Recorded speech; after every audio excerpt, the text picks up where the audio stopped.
Welcome back to The Explainer. Today, we're literally pulling back the curtain on the private financial matrix of the 1%. We're going to uncover the exact alternative asset classes the ultra-wealthy use during economic downturns to objectively preserve and, honestly, skyrocket their wealth. We've got a ton of absolutely fascinating ground to cover, so let's just jump right in. So think about it for a second. Where do billionaires actually move their wealth when the market fractures, when the global economy starts to shake and the public completely panics? You might assume the ultra-wealthy are just, buying standard public stocks on a dip, or maybe hoarding physical cash in giant vaults. But the reality? They're engaging in a completely different strategy altogether. It really all comes down to a tale of two entirely different strategies: the public game versus the shadow game. While everyday investors are out there getting totally consumed by fear, panic selling their retirement stocks at a loss, and retreating to cash, elite investors view recessions through a totally different lens. To them, an economic crisis is actually the ultimate wealth transfer event. It's this incredibly rare window of opportunity to acquire high-value, distressed assets at up to a 50% discount. They aren't staring at mobile trading apps, they're operating in the shadows. All right, let's dive straight into part one, the liquidity illusion. And spoiler alert, this is exactly why hoarding cash is a massive psychological trap. The liquidity illusion is basically that completely false sense of financial security you get from just hoarding cash during a crisis. Keeping your money liquid feels incredibly safe, right? Because the number on your screen just doesn't change. If you have $10,000 today, you still see $10,000 tomorrow. But as governments inevitably print massive amounts of money to stabilize a failing system, rapid inflation kicks in. This inflation acts like a melting ice cube on your actual purchasing power, silently vaporizing your wealth while you think you're playing it safe. The true trap here is hidden right in the math. Look, banks might throw you a 1% return on your saved cash, if you're super lucky. But then they turn right around and invest that exact same capital into hard infrastructure, which yields up to 15%. The elite absolutely understand that cash is not a safe haven. It's simply a tool used to acquire assets that produce real yield. So if cash is a trap and public stock markets are way too volatile, where does the smart money actually go? That brings us to pillar one of the shadow game, elite private credit, which is essentially acting as the bank. Because traditional public markets are so volatile and, honestly, driven completely by emotion, the ultra-rich just shift their capital away from public exchanges altogether. Instead, they start acting as the bank. When economic growth slows down, traditional banks get scared, right? They freeze their lending. This creates a massive funding crisis for perfectly healthy, highly profitable, medium-sized businesses and real estate developers. That is exactly when billionaires step in through private credit funds to provide direct capital. Let's break down exactly how this works. Imagine a cool $50 million loan handed to a desperate but high-value firm. The private lender steps in, but they sure aren't offering standard terms. They demand a premium interest rate. We're talking 12% to 15%. And they require 10% of the company's equity as structural collateral. By securing massive physical collateral and premium rates, the lender is completely contractually protected. Think about the outcome here. If the company survives, the lender makes a massive guaranteed return. If the company fails, the lender legally seizes the entire company, its real estate, and its intellectual property for a fraction of its true value. They win no matter what the broader economy is doing. Okay, moving right along to pillar two, intellectual property, and creating what we call digital toll booths. This is what we love to call the royalty machine. And the crazy thing is, it relies on systems and services you and I interact with every single day without even thinking about them as an investment.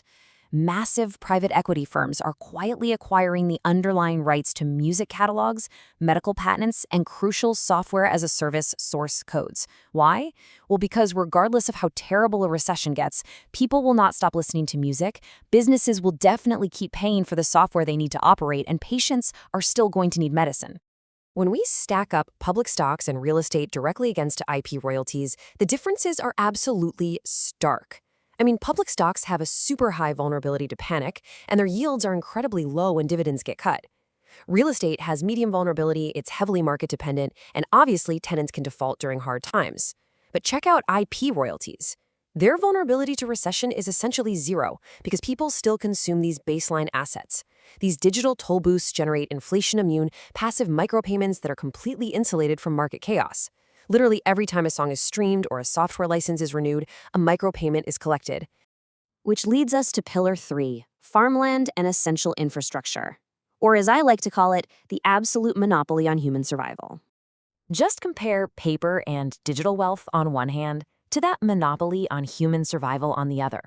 Sure, the stock market can crash, tech companies become obsolete literally overnight, and fiat currency can completely lose its value. But humanity will always require food, water, and electricity to survive.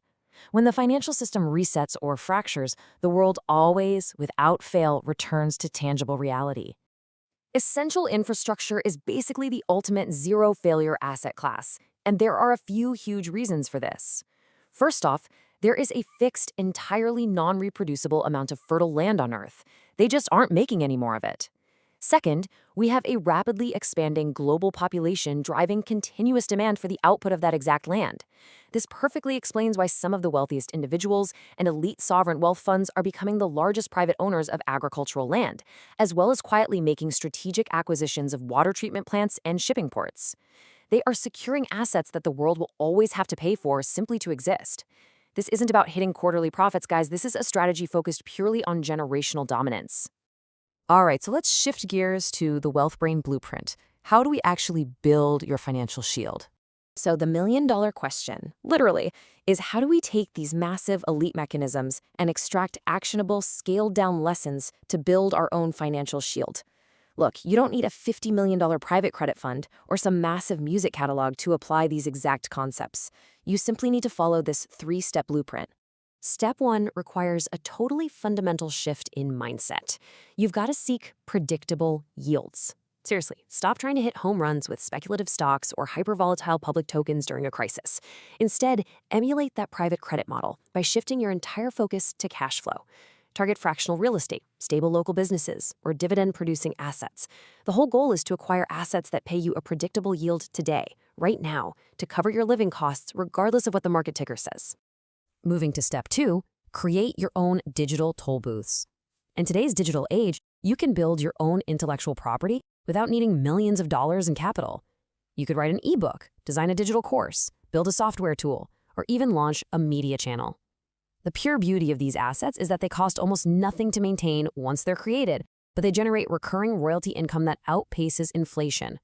You are essentially building your very own micro-royalty machine. And finally, step 3, hold your productive assets. The absolute biggest mistake everyday investors make during a panic is selling off their long-term productive assets just to protect their short-term cash. And guess what? The elite are literally waiting on the other side of the trade for you to do exactly that. Don't fall into the trap. Tighten your belt, cut your lifestyle expenses to the absolute bone, and hold on to your productive assets fiercely. You want to be the buyer of panic, never the seller. There's a saying that absolutely hits the nail on the head here. Stop playing the public game of fear and start building the private infrastructure of power. That pretty much sums up our ultimate takeaway for today. The economic system is volatile by design, for sure, but a crisis only damages your foundation if you're positioned on the wrong side of the ledger. By understanding exactly how the elite navigate these waters, you can start building an incredibly resilient foundation of your own. As we wrap up this explainer, I want to leave you with one final, incredibly important question to chew on. Are your investments truly safe from the next economic shift? I mean, really, take a hard look at your own portfolio today. Think about the mechanics of private credit, the stability of those digital toll booths, and the unshakable value of the tangible, productive assets we've explored. Ask yourself if your current strategy actually has you ready for what comes next. Thank you so much for hanging out and learning with me today, and keep building that resilient financial shield.